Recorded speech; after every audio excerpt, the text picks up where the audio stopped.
Hello world. It's been a few minutes since we've spoken. I'm trying to drive to my part-time job here, so I figured I'd take a minute, fill everybody in on what's been going on. So, we had all these big tornadoes that came through, at least several weeks ago now, middle of May, I guess, here in Kentucky, and nothing major in my immediate area, like about 100 miles away. There was some pretty devastating stuff that happened, but we did have a 75-foot tall pine tree fall on the roof of the house right over our bedroom. And then when I was trying to make it downstairs to make sure my mother was okay, the lights went out. I twisted my left ankle and then fell to the bottom of the stairs and broke my right ankle. So that's been fun. I've been dealing with that. I'm in a cast. I'm on a scooter thing and crutches and all that fun stuff. I had been able, prior to breaking my leg, to secure a small part-time job that doesn't pay enough to cover our phone bill and our car insurance. So we had, in the meantime, applied for food stamps and medical coverage because, of course, just not even a month before breaking my leg, I lost my short-term disability coverage and my health care and my accident insurance that I had through my employer. And because of ADHD, because I have had difficulty my entire life since childhood with things like deadlines and task avoidance, and I get really bad task paralysis, and I get debilitating anxiety and depression episodes, and it has been since I was a small child. But I was homeschooled, and my parents don't believe in mental health. They think that those are all just either the drug companies making things up so they have excuses to medicate people and make money, or people who are afflicted by the devil and need Jesus a little bit more. And let me tell you, I love Jesus. I grew up in church. My grandpa was a preacher. I believe wholeheartedly in the Lord and his, intentions and plans for my life, that they exist and that they are there and that he has always been by my side and will remain by my side so long as I remain faithful to that fact. And that being said, you cannot Jesus yourself out of having a brain that is not designed to function like everybody else's. You can't do it. You can have very strong faith and very strong work ethic, and you can kick yourself in the butt and tell yourself how horrible you are every minute of every day for 35 years. Ask me how I know. And still fail at life unless you have kind-hearted, good people around you who understand that you're trying your hardest and have compassion and empathy and give you grace. Because I have relied on those things my entire life, and I have tried to give those things to other people as much as I can, which I fail at sometimes because, again, I have emotional dysregulation. I have all these problems with maintaining composure when I'm overstimulated or overstressed, or there's any number of, I can have 2 or 3 things and be the meanest person just because my cup bubbles over. Okay, I can't anymore. I can and I do until I can't, and that's the way it's always been my whole life. And ever since I've been an adult, I have been trying to raise my children to be kind, compassionate, good, caring people, because I feel like there's not enough of those in the world, because that's what I rely on myself to be able to survive. And I know I am not the only person who relies on the kindness and grace of others to live my life. I know I'm not likable. I know I'm not everybody's favorite, but dang it, if I see a stranger on the side of the road, I'm going to stop and make sure they're okay, because I've been the stranger on the side of the road. I believe God put me here to help other people. We are all here, in my opinion, for one another, because the only thing in this world that goes with us when we die is each other. You don't get to keep your car. You don't get to keep your title. You don't get to keep your fancy house. You don't get to keep, I did better, I ranked higher, was a much, more I don't even know, higher class person than the guy on the corner with the cardboard sign.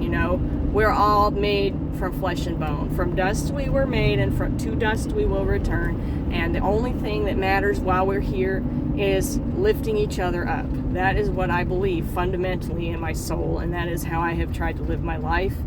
And no, it doesn't always show, because sometimes the devil does beat me down. And when that happens, sometimes I'm doing good to get out of bed in the morning or to be in the world with everyone else at all, because I get so much of, why don't you do better? Why don't you do better? Why don't you work faster? Why don't you try harder? Why do you look at your phone so much? Because that's what I can do, okay? I try until I can't try anymore, and then I burn out and I crash for days, and I can't keep it up. It's not a sustainable thing for me to try to act like everybody else and be like everybody else, because I can't do that. It's like taking somebody with one leg and trying to find out why they can't run as fast as somebody with two legs. And I know there are people out there who only have one leg that run marathons and that run faster than some other people who have two legs. But that's a case-by-case situation. It's basically the same thing. It's a spectrum. Every amputee out there is not the same. You have the ones that can get their prosthetics and they can walk around and you can't even tell they have a prosthetic unless they show you. And you get the ones that will lose one leg and live in a wheelchair the rest of their life because that's all they can do. And you get the ones that are somewhere in the middle. Like sometimes they'll have a good day and they can throw that prosthetic on and go to the store, and then the next day they will be in so much pain they can't get out of bed. I'm kind of at that range. So, since my educational career, I never turned any of my schoolwork in on time. I was homeschooled. So my mother was like, just, whenever I'm ready to look at it, have it ready. And then she's like me, so she wasn't ready to look at it but once or twice a year. So then I could go in, stay awake for 3 days and fill out all of my schoolwork papers in a couple of days after I hadn't done schoolwork for months. Because she wants to look at it, this weekend, so I have to get it ready. But if I take the day I'm supposed to do it and I don't have the spoons for that today, guess what I'm not going to be able to get done? And I spent so much time kicking myself, telling myself how lazy I am, listening to my mother tell me how lazy I am, looking at society's ideas of lazy and saying, that's me. I'm just lazy. I just don't try hard enough. And at 9 years old, I thought the only way I was ever going to not be lazy is if I didn't exist anymore. And I jumped off the roof of our house because that was the only way anybody would ever be happy with me, was if I didn't exist. Because I was always disappointing my mother because I was behind in my schoolwork. I was always disappointing her father because I wasn't I wasn't the Hermione Granger of the family. I wasn't obsessed with my education and learning and getting good grades. And his wife had wanted me to be a ballerina, my grandmother, before she passed away. And he wanted me to learn violin. And I was doing good to be up in the morning at 9 years old. But mental health doesn't exist. You just need more Jesus, honey. You don't pray hard enough. That's all it is. So I tried to go meet Jesus, find out what he had to say about it. I knocked the wind out of myself really hard. I laid in the yard for a half an hour to catch my breath. And I went back in the house and nobody ever knew it had happened. Then when I was 12 years old, still struggling with the same thing, still feeling like a failure, like a total piece of crap, because I was just ruining everyone else's life by my failure to exist successfully. I cut my wrist with a piece of glass. Did not die. Ended up going to the doctor and getting a Band-Aid. Everyone thought it was an accident. And that was around Christmas time too. And then, so proceed with several more years of just feeling depressed and not good enough and not knowing what to do with myself because I was aimless my whole childhood. Everybody wanted to know what I want to be when I grow up, and I don't know that I want to grow up. I'm doing good to survive. But yeah, okay, so I made up some stuff, right? Like, okay, everybody likes it when you're in the healthcare field, so I guess I'll tell people I want to be in healthcare so they shut up and stop asking me why I don't want to do anything important with my life. So that at least got me out of those conversations. And then it was like, well, what kind of healthcare? I don't know. And then my brother got hurt in a horrible accident and almost died and almost lost his leg after that. And he had to go to physical therapy. So I started telling people I was going to be a physical therapist. And then when I turned 18, I started working at McDonald's, and I started dating a guy that I thought was like, he was a hopeless mess. He was a drug addict and all this other stuff. And I thought, well, you know, maybe God wants me to make this man's life better. So maybe I can live for, you know, try to improve someone else's existence. Maybe my existence isn't totally meaningless. Maybe there's one person here somewhere in the world that'd be better off with me in their life. So I decided that I was going to try to devote myself to this dude. But I was a virgin and I was raised Christian, and when he found out that I was actually going to stay a virgin, he broke up with me pretty fast. And so hence the major spiral of my 18th year of life, when I decided that no, the Lord really doesn't need me for anything. The world doesn't need me for anything. I might as well drive around like a crazy person, crying my eyes out till I crash my car and die. And everything except for the dying part happened, and that's how I lost my first car. 92 Chevy Astro was baby blue. It was my favorite thing ever. I still miss that thing. Didn't die again, and then I met my ex-husband, and I started praying really hard, though, around that time in my life for God to just show me what he wants from me, because I'm like, obviously you want me here. You didn't let me come see you for the third time. Show me what to do, Lord. Show me what to do. I don't know what good I am to anybody. I hadn't got my high school diploma because it was homeschool stuff, and I hadn't finished that because who cares? Mom had given up because she was also depressed and stressed, and I had two younger siblings she was also trying to deal with on top of her own life, which she's enough like me that it's really hard to have time for your, you know, other people in your life when your brain is like ours. So I say she's like me. I'm like her. I am my mother, unfortunately. Anyway, so after probably a year of begging God for some sort of direction, some sort of purpose, I met my ex-husband. I started working at McDonald's in the drive-thru, and he started coming through the drive-thru 6 times a day when I was working just to say hello. We started dating. He was a volunteer firefighter. He started bringing me with him to his fire meetings. I got introduced to the world of volunteer firefighting, and by proxy EMS, because in Metcalfe County, the firefighters go and stay with the medical patients until the ambulance can get there, because the ambulance can take up to an hour to get to you sometimes, depending on where in the county you are and whether or not the one ambulance that covers that county is busy when you have your emergency. So there were like 30 EMTs on this fire department, and we would all meet at the fire station, and we would pile into the Suburban together, as many of us as would fit, and we would go crashing through the countryside. Man, those guys can drive. That was the most fun I think I ever had, was the first couple of 911 calls where I had an EMS provider driving me somewhere. I was like, this is the shit. Like, this is great. Okay? So I thought, well, maybe this is what God's nudging me to do. Like, maybe this is what he has shown me, because I developed a passion for helping people, which I've always had. I've always felt like there's not enough people helping each other in this world. And so one of the girls on the department was like, hey, I know where they're going to have an EMT class. You should go sign up. The fire department will pay for you to go get your EMT. Well, that was the voice of God to me, okay? I don't know what else to call that. Meanwhile, through all this going on in my life, I had married my husband, ex-husband now. We had our son, that little boy. I knew I was going to raise this child, and in the future there's going to be one more kind-hearted, good person in this world, because I had that baby.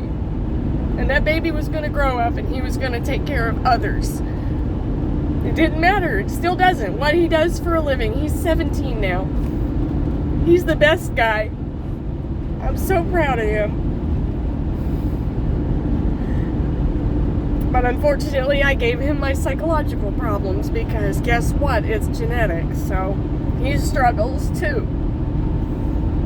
Which breaks my heart, but it also makes me feel more and more like something in this world is going to have to change.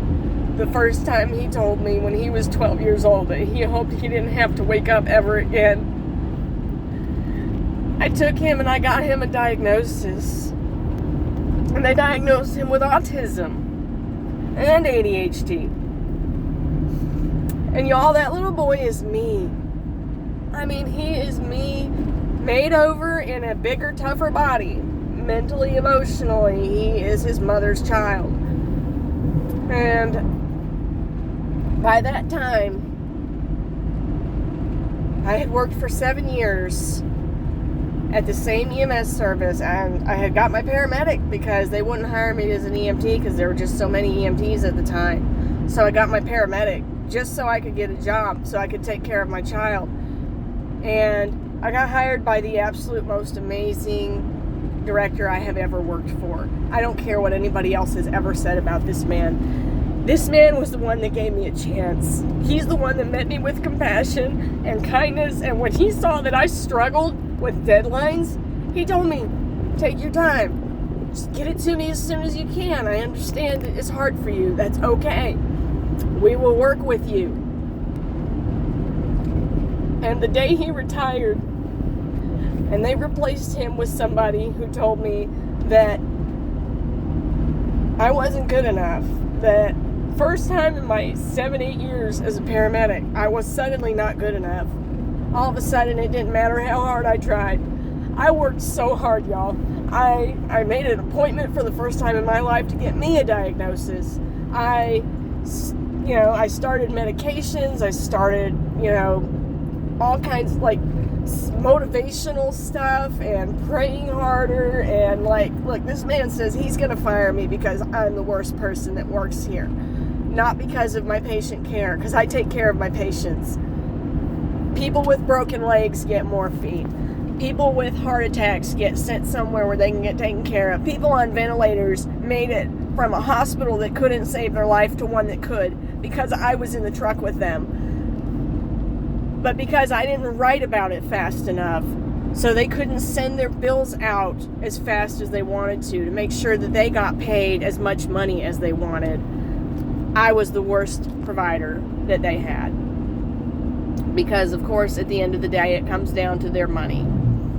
And they would try to tell me that it's about the patient because they need that medical record from me taking care of them. The thing is that people drive themselves to the hospital with heart attacks. People get driven to the hospital with broken legs by their family members. And there's never a hospital that can't help you because they don't have an EMS report saying what happened before you got to the hospital. The hospital will still be able to provide care for you regardless if you have my paperwork or not. And most of the time you at least get a verbal report and you get the important stuff written down before I leave. It's all about the money. And the thing is, it's not right. And the thing is, the way that neurodivergent people are treated in this world, especially in EMS and healthcare in general, is not right, because we are the ones most often that have the calling that we can look at everything going on a single scene. I can see everything at once. I can see the guy laying in the street, the woman crying in the back seat of the car. I can see the pieces of the other car underneath the car over here. I see it all in 2 seconds. And I can go right to the most important thing because that's the way my brain works. But when I have to sit down at a computer and write about it and do something monotonous and long and drawn out and boring to my brain loses dopamine to the point where it triggers an autonomic response, and my body says this is going to kill me because I'm not getting enough dopamine to keep my blood pressure going. We need to stop doing this and find something that gives us dopamine. And then I cannot. It's like trying to make yourself hold your breath underwater. Eventually, your brain is going to force your body to gasp. If you hold your breath long enough, your brain will override your conscious mind, and it'll say, no, we're not doing that anymore. That's ADHD. That's, dopamine deprivation that comes from certain tasks that we have to do. And all I need to be able to work around that is the time for my nervous system to calm down and say, okay, we can do this, we can survive this, so that I can do the job. And for 7 years, almost 8 years, that's the way that I made it through. That was how I made it through my class. Stuff I had to turn in for class was the same thing. And the math portion of my class, if Jesus Christ himself did not hold my hand and walk me through that class, I would never have become a paramedic. So I know this is what God wanted me to do. And the fact that I am no longer able to work as a paramedic because of somebody out there who thinks I'm deliberately just not trying hard enough. The first director I had that did that, I started having panic attacks for the first time in my whole life. I would see that man walk into the building and I would start to have an anxiety attack. I got really, really depressed. At one point, I convinced myself that my husband and my children would be better off if I was not in their lives anymore, because if I lost my job, they would lose their health care. They would lose my paycheck, which they depended on because mine was the big one in the family. They would lose, and I was going home so stressed, and it made me angry because I can't regulate my emotions when I'm stressed a lot, and I get angry when I'm stressed a lot and dysregulated. And so I would go home and I would just be so,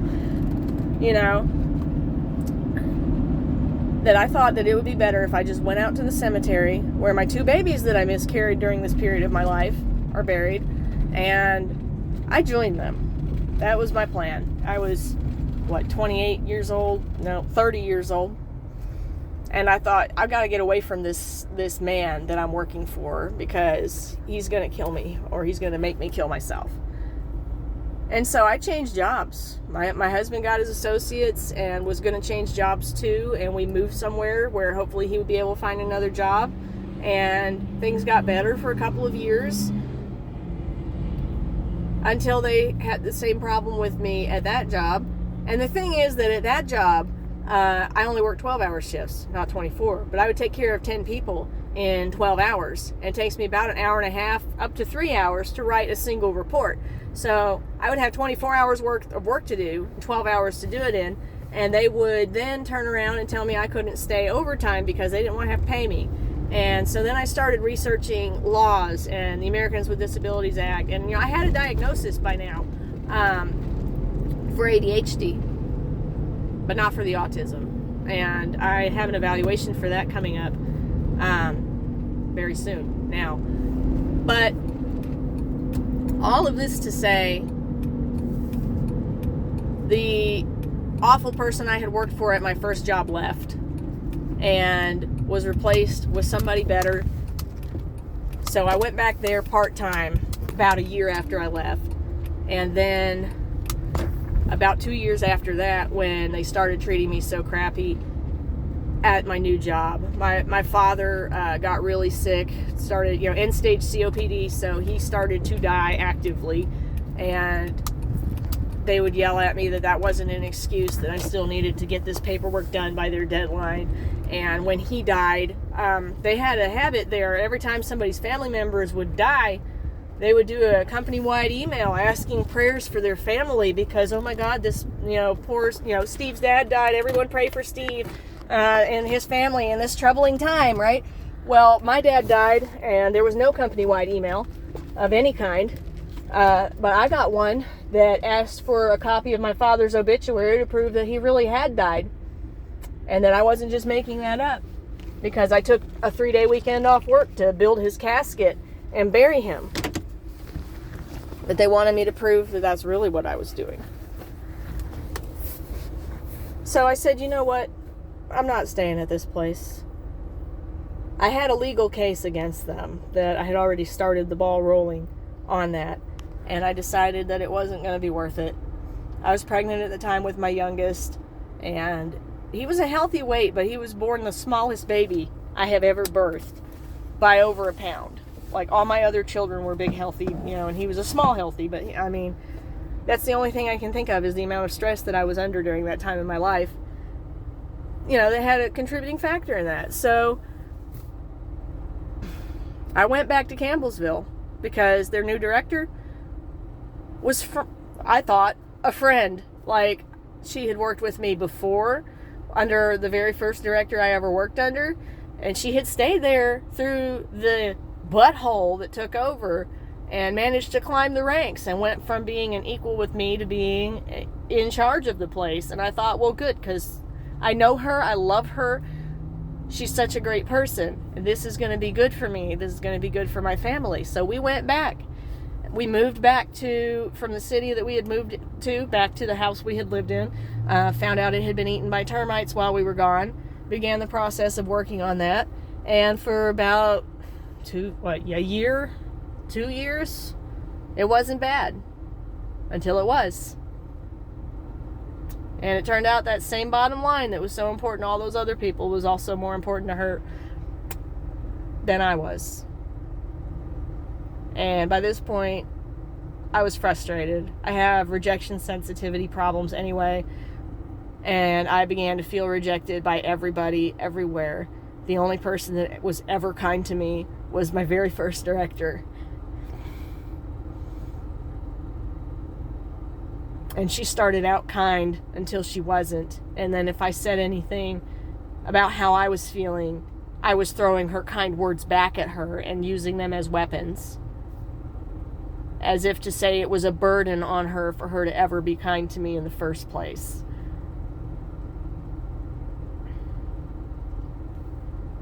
And now I feel like you were never my friend.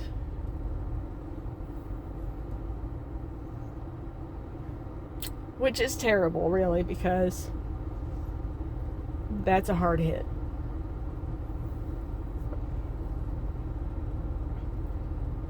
She repeated things that people said about me that were lies. The only way I would ever have to prove it is if I found the patient that I had. Or, somebody remembers something that they seem to have conveniently forgotten. But now here I am, broken leg, broken down vehicle, 4 children that I can't feed. Medical bills piling up. I was in a bankruptcy. I'm supposed to be paying the government $700 a month. Or no, $700 paycheck. $1,400 a month. Which I could have afforded. But someone decided I wasn't worth it. I was too much trouble for them. Because all I wanted to do was show up at my job and help people. And I tried so hard. You don't know how nobody can comprehend in here how hard I was trying. I would sit for hours to try to complete everything like I was supposed to. And yes, I failed a lot. I've always my whole life struggled with it. I've been in therapy, I've been on medication, I started smoking, I started drinking more coffee. I started doing all the things that I could think to do to help. None of it was ever enough. Ever.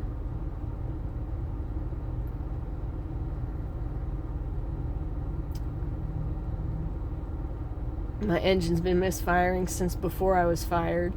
Haven't been able to figure out why. I've spent hundreds of dollars trying to fix it. I was about to need a new car. I went to go take my son to mow a lawn so that we could make a little bit of money, and my engine ended up sucking up water from this creek that we had to drive through because it was only, not very deep. It's right next to my house. We'd have to drive through it pretty often. But this time I had the splash guard thing off the front and didn't think about it, and so it sucked in water and died, and I had to get somebody to drag my car home with a tractor while I had a broken leg, and then I had to fix it. And yeah, it's still running. Yeah, I'm capable. There's a lot I can do when I can do it, but I can't always do it, and that's the problem. I got fired because I can't always do it. I can only do it sometimes, and that's the best I can do. So I'm not good enough. And probably never will be for anybody but Jesus, to be honest. But that's all I have is honesty. I already know I suck at everything else. But I try. I know there's people out there who try for me.